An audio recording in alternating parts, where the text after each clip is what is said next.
Hi, have you ever been to a revival? I've been to a lot of churches in the past, and they'll make an announcement and they'll say, "We're going to have a revival on such and such a day, or from such and such a day to such and such a day, we're going to have revival at our church." Now, I want to talk to you, because a lot of people use that word and they kind of toss it around, revival, but revival may not be what we've used it like, because to me, a revival is a lot deeper than just we're going to have a series of meetings. Yeah, and I've seen the meetings and they're called revivals and all that. But I've also seen that they've had these meetings. People might get pumped up for just a little bit, just a season, and they get excited, they get pumped up maybe, maybe not, because some of them that were revivals didn't do too much reviving actually, but um, I'm not judging, but I'm just trying to bring an awareness to us about revival and what it really is. If you experience true revival, God is going to set you on fire for Him. You're going to be passionate, but it's not going to be like a little flame that's here and then gone. Revival is going to bring a permanent change in people. It's going to get you to a place where you really have an encounter with God. Not just you hear a good preacher and he stirs you up with the message he brings, but it's going to bring change if you have true revival.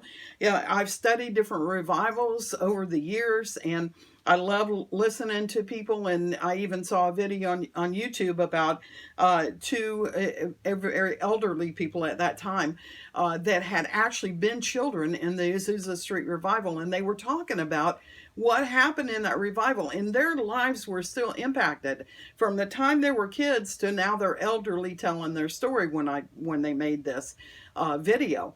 A revival is going to bring change, and revival doesn't just happen. I believe revival comes when people are hungry for God, when they're seeking Him with all their hearts. They're praying for revival and believing God for revival.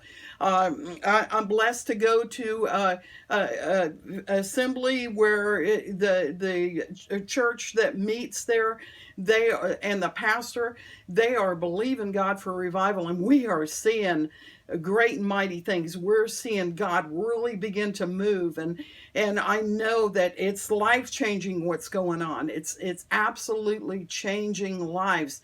It's not just the message is powerful, which all the messages are powerful. They're awesome messages. The praise and worship is awesome. But it's not just that, it goes deeper. It goes deeper because it's going in, it's challenging us. It's making us more hungry for God, and giving us a greater desire to see God move, a greater desire to see us walk in what God wants us to walk in, what He wants all of us to walk in.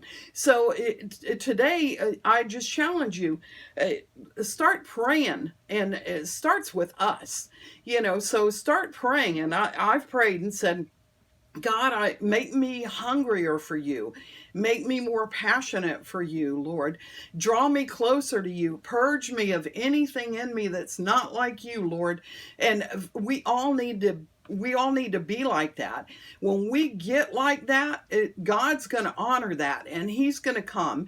And it says that He'll do great and mighty things that we don't know. We don't even conceive with our minds, but He'll do it. But it starts with us seeking after Him with all of our hearts. So today I want to challenge you.